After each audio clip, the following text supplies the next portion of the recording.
Okay. All right. Then could you tell me about how you entered the military? Okay, I told you I got my first pension when I got out of school. I was actually 19 when I got out of school, and the draft board was all over me. Well, I was in the Naval Reserve, but for some reason, the Naval Reserve did not have any more openings for me to go active in the Naval Reserve. But they did have openings in the regular Navy. So I went and joined in the regular Navy. And I went in and finally got into aviation photographer.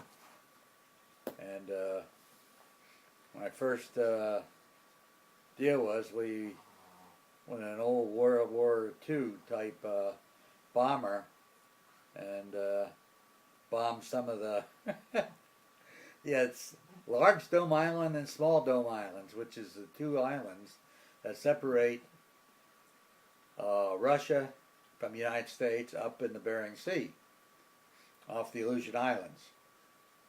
And the Russians were on our side, so I go over and drop a message one day. Next day, go over and bomb the heck out of them. Hope they were going. So anyway, we went on this one mission, and you're so far north, your magnetic compasses weren't worth anything. So the only thing you do is go on a heading on somebody who had a beacon, such as a radio station, something like that. So we went way out in the Aleutians when we bombed the Russians that one time. We got it fixed on the radio station. I think it was in Fairbanks we were tuned into. And we were flying on that going back. Well, if you got 5 days good weather in the Aleutians, you were lucky out of a year. It was really lousy. So there had to be one mountain in the Aleutian chain to mount anything. I think it was 2,000 or 3,000 feet high. And that was on Attu. Well, we started back, and the pilot said, "Man, I wonder if I get down a little bit lower. We can see where we're going. We're up in the soup." And he just gone by that the signal we were getting off of Fairbanks radio station. Slowed it down a little bit. And first thing you know, the mountain got in our way. So we topped the mountain, and the front part of the plane kept on going into the ravine and exploded down there and killed all the fellows who were forward. And there were two of us in the back of the plane. We managed to stay up on this top of the mountain, and luckily a couple Eskimos seen the whole thing. They come up and dragged us out. Next thing I knew, I was on a plane going back to Fairbanks. No, Nome. We were in Nome, yeah. And then I went to a patrol squadron. Were you hurt? Pardon me? Were you hurt? Yeah, I was. No bones broke. I was leaning against one of the spars. And that old, it's like a B-24. It's called a PB-4Y2. The plane was terrible. It was so overly loaded. In the Navy, they overloaded them so bad. If you lost one engine out of the four, you're in trouble to keep that thing going. So anyway, And why were you in the back of the plane? shooting a bull with my buddy. He was a tail gunner on the stupid thing. I was back there talking to him. And the weakest part of the plane was right. He had four struts where the bomb bays were. That's all he had. And that's what he hit. Just about right that. Forward plane kept on going, and we stayed up there on that little bit of ridge. So everybody else in the front of the plane died. Yes, there was 9 of them up there that died. That was it. And then coming back to the States, my buddy died. I was the sole survivor out of 13 in that stupid plane.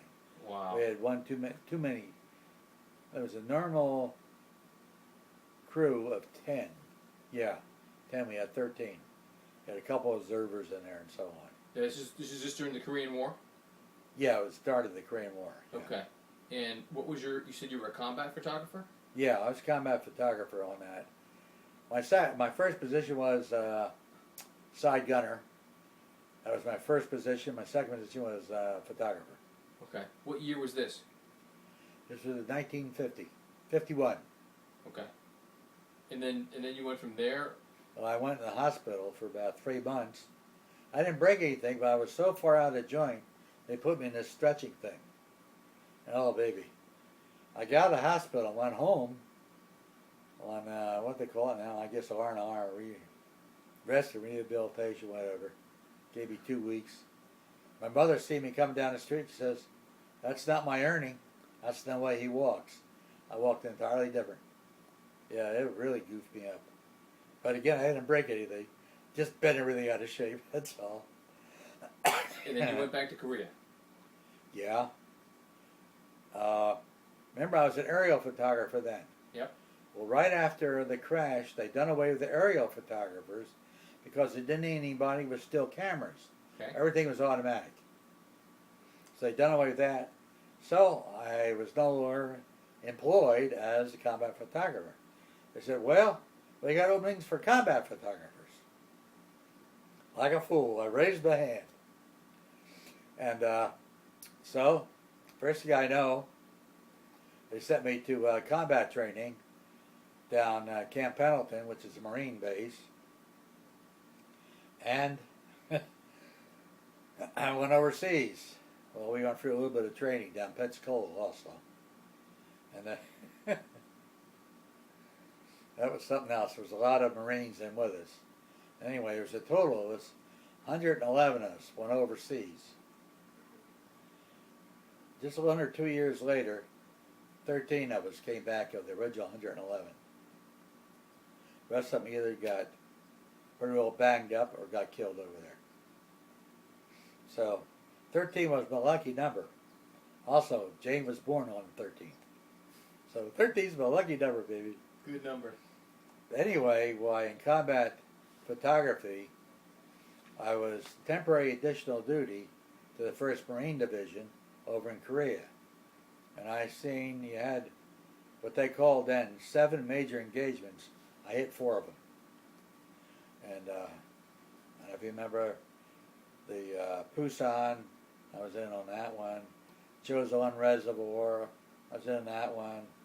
When we went up to Incheon, I was in that one. So you're photographing the actual combat. Yes. You're on the ground. Yeah. I was up in the air some of the time, Okay. but mostly on the ground. All right. I was strictly 35 millimeter. That's a movie, Okay. and which was ridiculous because I had a big old Mitchell camera that weighed about, 30 or 40 pounds. Tried to drag that around in the front lines. Finally, I threw all that stuff away. I got myself a little 16 millimeter camera. And Navy never paid for it, but baby, I paid for it. It's the same size as the gun cameras on all the airplanes. Yeah. So I had all the film I wanted. So that's all I took. And boy, they used a lot of it, a lot of my footage.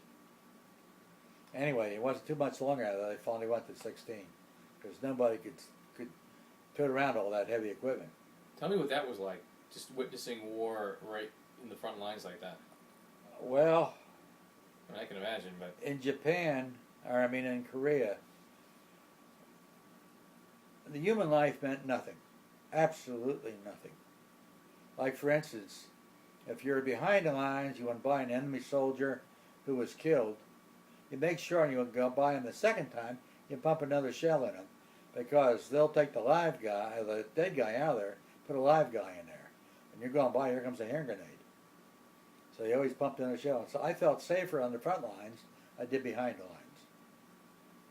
And especially when we had the Turks fighting with us.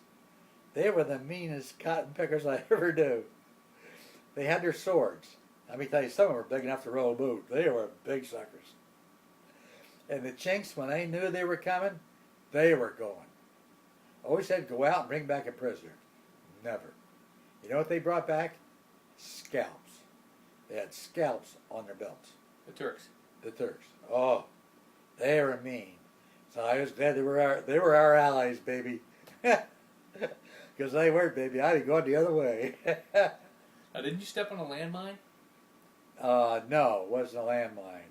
Why, before MacArthur came over to run the show, we made quite a few advances. In fact, we're almost up to 38th parallel. And they opened up the floodgates, and the Chinks started coming down when they invaded down there. And they caught us unprepared, absolutely unprepared. and they slaughtered us right and left. They were up on the ridges, and we were down in the valley. We started out with over 100 vehicles. Second day we had none. They picked off every one of them. And there was two fellas beside myself. We were all three of us were combat photographer. No, two of us were. The other was just regular infantrymen. And we're running down this one paddy. Every third row in those rice paddies was a wide one. That's like bring the carts down there. And one thing the North Koreans and the Chinese were very good at were mortars. Generally, when we fired a mortar in the United States, we put one far, then close, then right on. It only took us 3 to really get zeroed in. Those suckers were right on every time. Man, they had it down to a science. So we were 3 of us, side by side, going down the rice paddy, and a mortar landed right behind me, right in the center. I was the center guy. And it killed both my buddies on either side. And I looked up and I says, God, I need help. I kept on running. He couldn't believe I keeled over. Right in the first aid kit. Excuse me. How I got there, I'll never tell you. I knew somebody was looking out for me. And then I went to one day. This was a kick. Remember, I was TND of the Marines, had Marine fatigues on and everything. Yeah. The only thing that tell the difference to me, had a chevron on here, like the Navy had. That's the only way they could tell me. So I woke up in this plane going back to Japan, where they got me on an evacuation plane. And I heard this Marine colonel say, well, it looks like I take this guy's feet. Well, I raised up and I called him a few not very nice words. He said, you're not taking my feet. Went right on down again in the coma again. The guy looked at the other guy and says, boy, I'll work with this guy. They saved my feet. And he swore that he had to take them on because I had gangrene, everything you could think of. I had in those feet. And I couldn't feel, they had to cut the boots off. They couldn't get my boots off or anything. And it was because it was the dead of winter. You had to run through the rice paddies, everything there was. So we were in water half the time and all. I had no feeling whatsoever. But they saved my feet. That's the reason I still have a hard time today with my feet. But again, when the guy got out of the service, I followed him down to La Jolla. We went up to medical practice down there. And after you worked on one, you always went out and had a beer. He was one guy, I'll tell you. But Now, wasn't there a situation?